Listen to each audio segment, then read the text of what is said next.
So this is the antipode of where I would normally be sitting at one of these events. I've been coming to these events for a couple of years. I'm usually right at the back, wearing a black t-shirt, looking, like another middle-aged, pudgy middle-aged white guy wearing a black t-shirt in the back, just sort of blending in. This should mean nothing because it's basically a company I started that I do consulting pieces out of. There's no website. It means nothing. Really, I use it when I'm doing due diligence on competitors as well. But it exists. It's a taxable entity. It's got a BN and everything. So this is something a bit more interesting, I think. You'll see that I changed from founder and chief innovation officer to just a founder and advisor September 2022. Something happened earlier that year, which is not something I expected when I started the company in 2001. Crazy madness. I am by nature pessimistic. I am the dog that never gives up the bone. I will outlast everyone in this room. More recently, so I guess in the last 4 years, it's a little out of date. I've been working with Catalyst, right? Roger Cybersecure Catalyst, which is this incredible incubator, accelerator. There's a few people here today. Put your hands up if you're part of this or you have been part of it. It's a real pleasure and honor to be working with these people. It's cybersecure companies. They've had 9 cohorts, usually 8 or 9 companies that would come to each cohort. Basically, so I started as a EIR core mentor, and my background is tech. I've got a degree in comp sci economics from Waterloo. I thought when I became an entrepreneur in residence that they would have tech questions for me. And so what happened was, out of 10 questions that I would get 1 tech question and 9 business questions. And I do not have an MBA. I think I took 1 organizational class as an elective back many, many years ago, 30 plus years ago. So what happened, and so each cohort that would ask me these questions, like, how do I find a co-founder? How do I find a salesperson? Why are people not calling me back? How do I fire a salesperson? That whole gamut. And I started the company in 2001. There was no YC. There was no YouTube. And I didn't have any business acumen, so I had to learn a lot of things. I made a lot of mistakes along the way. And so when I'm working with these founders, I realize that they're making the same mistakes that I did, and that's 20 plus years after I'd finished making them. And so, like, there is YC, and there's like so much resources here, but we're still having these same problems. And so I started writing the questions down because, if you can automate, so you don't have to write it over and again. So I started making sort of a FAQ that followed the questions that they were asking for. And at some point, there was 55,000 words. So I ended up writing this book that came out. It's basically as many mistakes as I could remember that making. It was like and I couldn't find a business book that was written by a tech person. There's lots of books that are written by MBAs or marketing side, but I couldn't find a tech book for tech founders, what you need to know about business. Every single aspect you could. So it's super personal. It changed Fion's life. Super personal. It's very raw. ChatGPT could not write this book. I guarantee it. And I started writing before ChatGPT was released as well. So the idea behind committed is there's at least 3 definitions, right? So you're committed to your work. If you're going to do a startup, you are a little crazy. So maybe, your friends and family think you should be committed. So that's the second, and there's database commits as well, right? So SQL, and so it was like, and so I go into these at least 3 definitions of why this book is called committed. So I said it's simple, right? I have a lot of people who ask for mentorship or advice. It's like, and it's so easy. No, wait, it's simple to do a startup, right? Find a problem that people are willing to pay you for, and rinse and repeat. So very, very simple, but of course not easy. When I'd have people coming to me, again, as these founders at the beginning, over the years, I would change my definition or my approach to this. And I would say, okay, the first time meeting with them, I said, okay, what does success look like to you? And almost everyone 2 years ago, I said, like, where do you want this company to be in 5 years? Every single company that I worked with said, I want to be a unicorn in 5 years. I said, yeah, that's awesome. So, like, what's your current revenue? We are pre-rev. No MVP, pre-rev, it's a deck and a smile. I was like, okay, here we go. Let us work backwards. What it will take for you to be a unicorn in 5 years, and invariably impossible. Impossible. So now it's a little more realistic these days, but 2 years ago, that was pretty much everything. But I can't tell you what success looks like. And it's nice, like a couple of these things came up in the earlier discussion. I can't tell you what your idea of success is, but it's nice if you're gonna get into this, if you're gonna be crazy enough to put your life, your health, your family, all of this on the line. If you're taking money from your family, that's gonna be a weird conversation at Thanksgiving or Christmas, right? Like, okay, Zuck, where's my cash? That's gonna be a tough conversation, right? So let's figure out what success looks like for you and try to work backwards from this.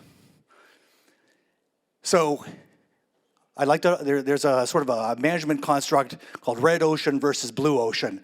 And so there's a lot of companies, when I'm talking to people, I'd say, look, who's your competition? We have no competition. So that's likely untrue, okay? If it is true, that's a blue ocean situation. So I started security in 2001. There were not a lot of companies in cybersecurity in 2001, a handful. Not even that many in Canada. The problem with the blue ocean is nobody knows why they should buy you because there's nothing to compare it to, right? Red ocean, you've got tons of competition. It can be easier to sell into red ocean if you can differentiate yourself well enough. There are things that existed 2 years ago, that didn't exist 2 years ago that were a blue ocean, so it would be like AI security, right? It didn't really, it was a blue ocean 4 years ago, and it's much redder now, right? A lot of times it sort of skipped the purple and went right to red. It's a different, more difficult conversation in some ways, but at least you don't have to explain what AI is anymore. So if everybody has the same idea as what you're working on right now, it's red ocean, you need to be able to differentiate yourself, and that's a huge thing. So investing, we've gone through a few rounds. I've also invested in a few startups, sort of early stage angel. I'm helping a bunch of funds as well. This is the painful piece of raising money, especially early stage capital. And I've seen a lot of people, again, they start a company, it's like, I'm gonna go raise money. The first thing I say is like, first of all, why do you want to give away so much of your company so early? And the first round, usually they call friends and family and fools, people who don't understand that how badly they can lose their money here. This is all very painful pieces, okay? Like your odds of success are not very good. I have enough pins for every single person in this room today, I guarantee it. This is my inverse Russian roulette pin. And what it means is the odds of your startup surviving 10 years is worse than inverse Russian roulette. Prove me wrong. But you're still gonna get into it, right? You're a little crazy. You should be committed. But if you really look at the 10-year horizon, the odds are good that you will not survive. Either your co-founder will leave you high and dry, you will run out of money, or you will just lose it. And it's like, I have no interest in doing this anymore. Generally, those are the three reasons. And if you think that just money is gonna save your startup, it's probably wrong. One piece I want to put on here, and I've got it at the bottom here, right? So the personal guarantee. There is a group that specializes in venture debt. And there is a personal guarantee that goes along in this paperwork. And it has often been understated to say that no one will ever call the personal guarantee on the debt. This is not the case. Do know, God, if you decide to go with personal debt, make sure you do not go off sides with your covenants.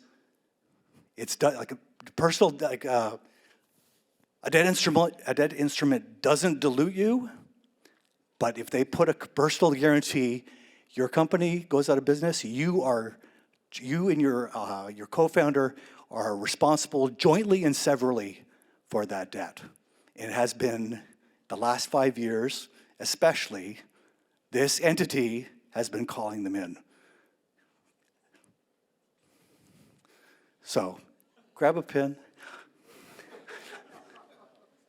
I talk a lot about luck. So, you can be really smart, but your timing is off. And, there is the book, The Outliers, and it's discussed how Microsoft was started with, Bill Gates. If Bill Gates were 5 years older, he could not have started Microsoft. If he were 5 years younger, he could not have started Microsoft. Somebody else would have done that. So you can be really good, but timing is really important, and you can't always control what happens in global macro. So I say, I have a belief of being the chief survival officer. That is what my sort of mantra is. In addition to being the CEO or the founder, you need to be the chief survival officer and do everything you can to survive until you find a lucky break where things come together and have an inflection point and go after the next one, the next lucky break, repeatedly. So 5 excellent reference books. 2 of them are the sales piece, one's on the soft skills. If you are raising money, you have to get into the mind of the angel. This is a really good book that you can get at the NACO, National Angel Group. Helps you get into what angels are looking for when they're putting their thing together. And of course I'm going to pimp my own book at the end.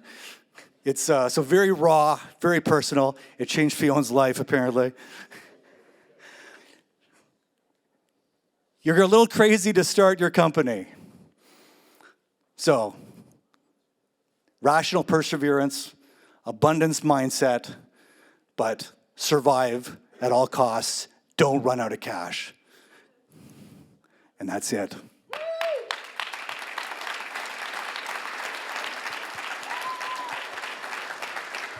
So, shout out to my unindicted co-conspirator, Carol. cool. Eldon, since they give me the mic, I'll ask the first question before letting it to the audience. So you had success metrics were all dollar denominated. How often do you think it should be dollar denominated versus non-dollar?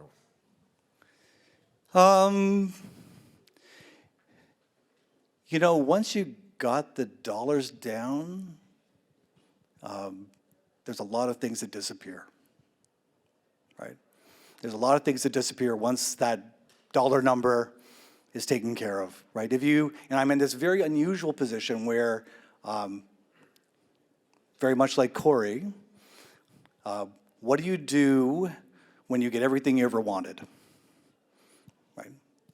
So I know where you're coming from, and so actually I gave this talk, a longer version of this talk, a couple weeks ago, and somebody asked the question, are you happier now than you were at the beginning? So maybe that's not where I'm going. Okay, I'll break all the rules. Because I do think it's harder for most founders, if it's just about the money, it's easier to quit. If it's something else driving them a success. Yeah, there's, maybe I got to take this back. I got to think about it as well. Because usually when I start the ask question, I start off with the $1 billion. Okay, you put me down this road, so you sort of I'm in this rut, the money rut. We're going to talk about the money rut as well. But some of it is just I want enough I want to just have a lot of fun. You shouldn't be raising capital if you just want to have a lot of fun. Like once you get on that capital train, there's going to be projections, what are your sales projections for the next 3 quarters, and you better hold fast at them. So, and I guess that the beauty of your startup somewhat disappears when you've got investors that come in there. One more question, because I broke the rules. Sorry. Thank you for your presentation. And one quick question. When you were writing, like what time was the time that you were writing your book? Was it like before ChatGPT hit or after? And if it is after, how long after it? Yeah, so I started writing the summer of 2022.